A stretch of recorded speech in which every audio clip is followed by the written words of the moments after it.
So capitalism works in so many ways. So if you want better health care, let's bring capitalism into it. Now people say, well, there wasn't capitalism or it wasn't working very well before Obamacare. You're right, but there wasn't much capitalism.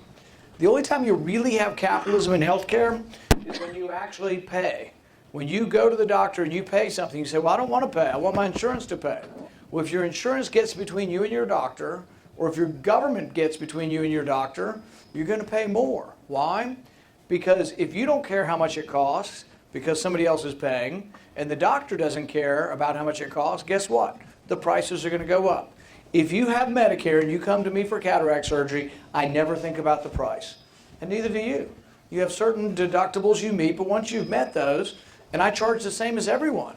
So I charge the same for cataract surgery as someone in New Hampshire, as someone in Montana or Wyoming. There is no price competition for my exams or for the surgery. So the system we had in the past wasn't a good system. There were a couple things I did in my practice, though, where the price came down every year. And interestingly, these were things that weren't covered by insurance. So if you want to get LASIK surgery, insurance traditionally doesn't cover it. The price for LASIK surgery when it started was $2,000 an eye. It's now, in some places, $250 an eye. Contact lenses, they used to be $20, $30, $40, $50 a contact. Now you get them for about $3 a contact. My contact lens prices were almost the same as Walmart. Not because I loved it, but because I had to compete, or people would go to Walmart and get their contacts. So competition actually works. And you say, well, how's it going to work in the beginning? Poor people won't be able to get some stuff. Well, the beauty of capitalism is things start out expensive, come down in price. I remember seeing one of the first calculators. Anybody remember seeing the first calculators? They were like $300 for a calculator that added, subtracted, multiplied, and divided. $300. No regular person could afford one.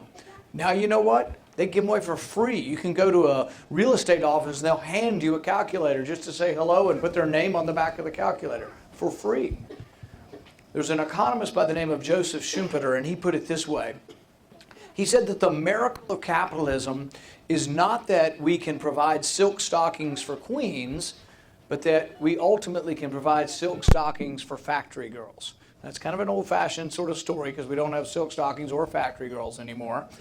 But the point of it is that in the beginning, when capitalism has an innovation, only rich people get it. But because there are rich people, and because we don't control the price, when it's really, really expensive, the fact that rich people at first buy something, the price comes down. A Tesla. Not many of us can afford a Tesla, but if we still have competition, they keep making them, within a couple years, maybe the price comes down where everybody can afford one. Capitalism works. The system has allowed us to be the richest, the freest, and the most humanitarian nation ever known to man, without question. The poorest people in our country are richer than many of the middle class in other countries. And now that's not to say everybody's got it easy or that everybody's life is easy, but we compare our country to other countries. We have an amazing amount of wealth. In 2014 alone, we gave away almost $400 billion in private charity. Remember Hurricane Katrina? I think we gave away nearly $60 billion privately. A friend of mine had a family from New Orleans move up and live in his house for a year. I mean, we have incredibly generous people. But realize that could slip away from us. If we let government grow big enough that it gets between us and the people trying to buy and sell things. That's why it alarms me more than anything. Not really Hillary Clinton. She would be a disaster for us. I mean, she'd be terrible. But the fact that there's a significant amount of our public that thinks Bernie Sanders would be good for us scares me to death. Bernie says, well, he's going to give everybody free education. And you're like, well, that would be great, wouldn't it? Free education. There is no free lunch.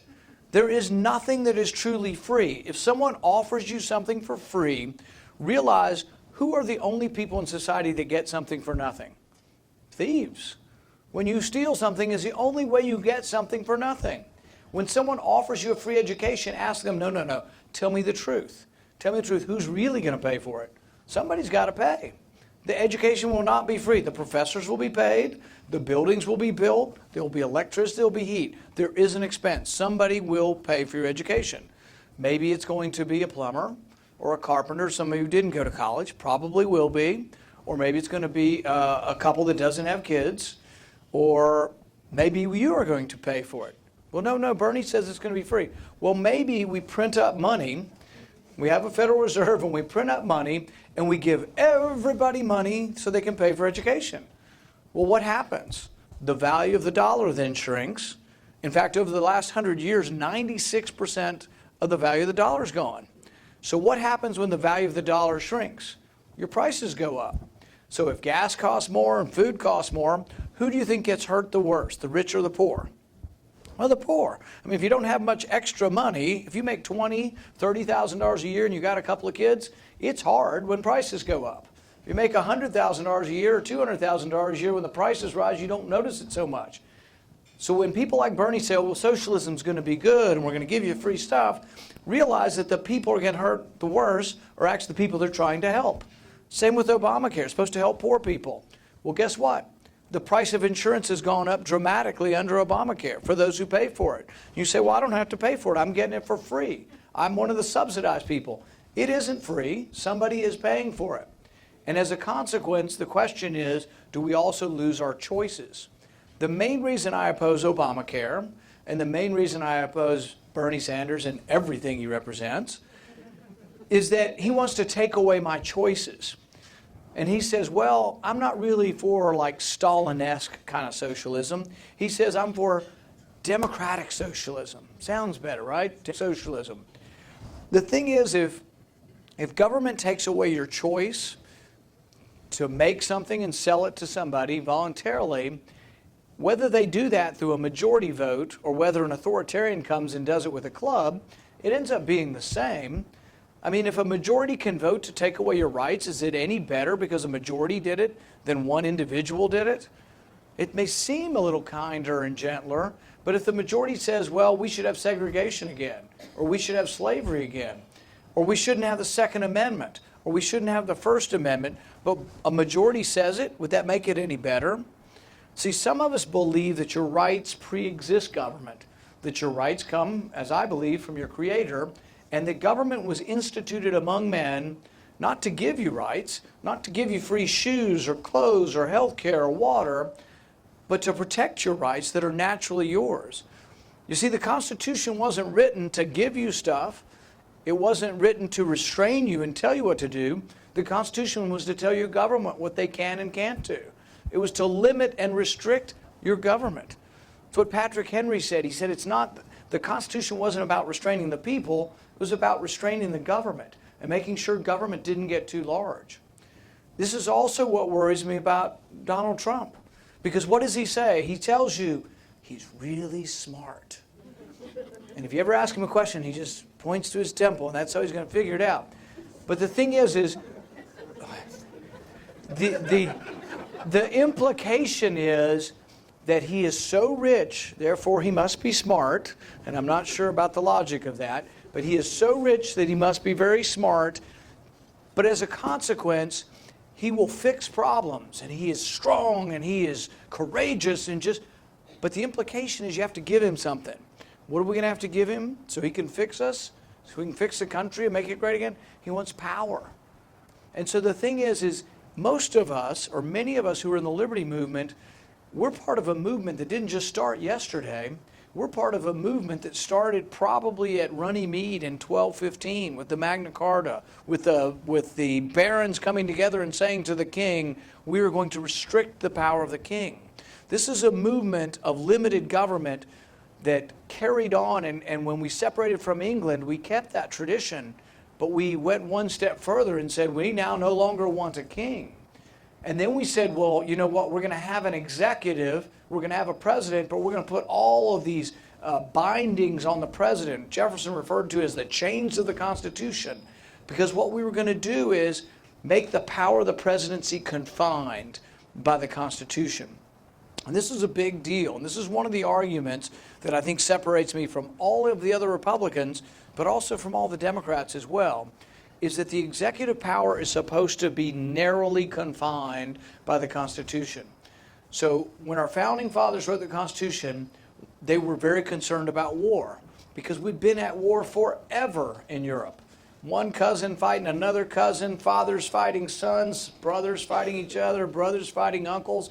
And the common people were always fighting the war, but it always seemed to be about what you were doing for somebody who was related to somebody else who got to lord it over you.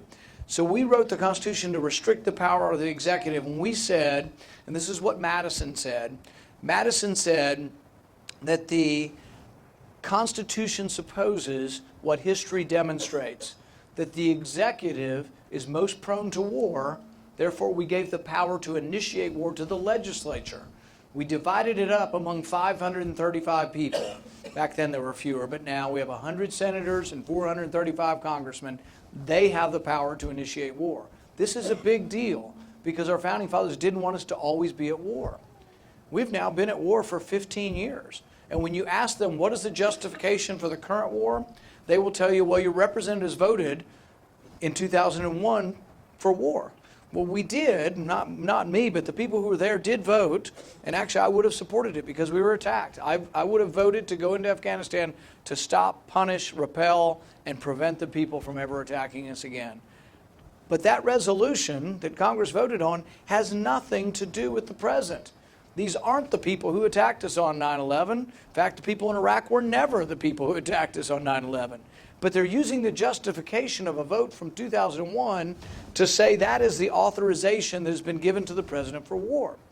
It's absurd and has nothing to do with it. And if we believe that, it's a recipe for perpetual war, that 2001 will justify any war to the end of time. We will never end war if that happens, but we will also be bankrupt as a country. The Iraq War cost $1 trillion and nearly 5,000 lives of young American men and women. And what is the result of the Iraq War? Who is Iraq's best ally and best friend right now? Iran. Who's their second best friend? Russia. And realize we're getting ready to pick a commander-in-chief, and we have people on the stage, virtually everyone on the stage. Hillary Clinton, Marco Rubio, Jeb Bush, and now we hear from Ben Carson, who says absolutely he will shoot down Russian jets that fly over the no-fly zone that he wants to institute. Really? This is an airspace where Russia is already flying in. So we're going to tell Russia you can no longer fly in an airspace they're already flying in. Why? Because we want to beat our chest that we are strong, and we are strong, we can't be weak. We can't be weaker than Russia. Well, think about it. Are you ready to go and fight Russia? We've spent 70 years trying to avoid a war with Russia, not by being weak, not by being a patsy, not by standing down, not by saying they can do whatever they want, but also by not being unreasonable and saying that we're going to go to war with them. If you say you want a no-fly zone, Ben Carson needs to be asked, are you going to shoot them down? He was asked that today on the radio, and he said yes. You need to think long and hard about who we're going to choose and if you're ready for war. Now then the people say, well, are you going to do nothing? Or are you just going to let ISIS kill everybody over there? I think there's an in-between solution. I don't think we need American boots on the ground, but I think we can amplify our allies in the region. What does that mean? Some people are willing to fight to the death who live there, the Kurds. Kurds actually are pro-American. They're not into the radical form of Islam, and I think it's a safe bet that we could help them to stop and repel ISIS. Turkey's our NATO ally. They should be doing more. The NATO alliance is supposed to be about when one is attacked, all is attacked. You're supposed to do. Turkey should be stepping up and doing more. Jordan's our ally. Jordan should be doing more. Iraq, for goodness sake, should be doing more. And some say, well, what about Russia and Iran? Well, the thing is, we can't really stop them. And sometimes you end up having allies that if you have the same sort of end goal, that you will work with. In World War II, we somehow thought that Hitler was worse than Stalin. Stalin turned out to be maybe just as bad or worse, but for a while, we did work with Russia in World War II against Hitler. So the thing is that we need to see the world as it is. And this is a big difference in general philosophy. Many people say, well, we want to make, this is sort of the neoconservative philosophy, we want to make the world safe for democracy. It's sort of the Wilsonian democracy as extended and carried forward by the neoconservatives. They want to make the world safe for democracy. They want to extend freedom and democracy. Well, it sounds good, but these people have never known freedom or democracy. See, we have a tradition that goes back to the Magna Carta of wanting to limit government and of representative government. When our revolution came about, we actually kept stable government throughout the revolution. The House of Burgess met. I think in New Hampshire, you were meeting throughout the revolution. You never lost your representation in your bodies of government locally. They've never had that in the Middle East. They've been from one despot to the next. And so when they get rid of despotism and we say, well, we're giving you democracy, they choose some sort of radical theocracy. They choose some sort of form of radical Islam that is intolerant to all others. So maybe we ought to rethink whether toppling secular dictators is in our best interest. I actually think that if we can learn one thing from the last 20 or 30 years in the Middle East, it's that every time we've toppled a secular dictator, we've gotten chaos, the rise of radical Islam, and we're worse off. Look at Libya. Hillary's war in Libya, did it make us better? Did it make us more safe? Did it make the region more stable? No, we got rid of Gaddafi, but what do we have now? We have a failed state. Libya is a failed state. So the other night on the debate stage, and I didn't get to enter in on this, but Rubio's trying to make the point, but what about Libya? ISIS is in Libya now. Well, yeah, because Marco Rubio supported Hillary Clinton's war over there. They toppled Gaddafi, and that's when ISIS grew up in Libya. Because of the war, because of the destabilization that Marco Rubio and Hillary Clinton supported. We have to figure out if there's a way that we can thrive as a nation, have a strong national defense, have peace through strength, not be the world's patsy, but not be the world's patsy by being sucked in to so many unwinnable wars. So I think there is something, and what I'm presenting is something that is different than anybody in either party and has a unique status. What I'm presenting is something that would actually lead to balanced budgets.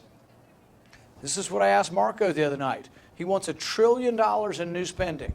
Will we be stronger? Will we be safer if we're $1 trillion more in the hole? How's he going to pay for it? He has no plan or program for paying for it. In addition to that, he wants to give $1 trillion worth of refundable tax credits. This means people will get more back than they actually paid. The Investigator General looked at this and looked at these tax credits in 2011. You know what they found out? $4 billion was going to people who came into the country illegally. You can file a tax return without a Social Security number. You file your tax return and the IRS generates a number for you, a taxpayer number, and you can get money back from the government if you have no Social Security number. So $4 billion is going to people who are in the country illegally. What happens if we double that program or triple it? Maybe it's $8, maybe it's $12 billion going to people who came into the country illegally. That's insane. So what I'm hoping is that we get a more full-throated debate on this stuff. About 2 weeks ago, I kept my colleagues up till 3 in the morning filibustering against raising the debt ceiling. Thank you.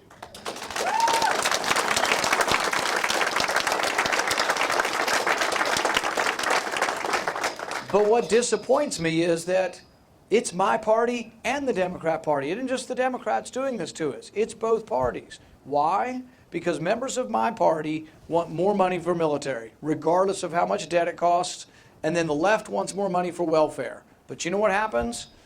They scratch each other's back and they both get what they want. So we raise the debt ceiling and we raise the limits on both, military and domestic. That's the trade-off. People say, you guys don't get along? We get along too well. The right and left come together and they spend money on both of their sacred cows. The compromise should be the opposite. I do believe in a strong national defense, but I don't want to bankrupt the country. The left thinks it's humanitarian to have more welfare. What has to happen? Both have to be less instead of both more. But I fear what it's doing to the country. We are borrowing $1 million a minute, and I think the time has come when we're going to have to choose. We're going to have to choose whether or not we can continue to borrow money for the military, continue to borrow money for welfare, whether we can continue to borrow money for everything. And I think the time's come where we're going to have to take a stand. My candidacy gives you a chance to take a stand. I hope you'll stand with me. Thank you very much for coming out tonight.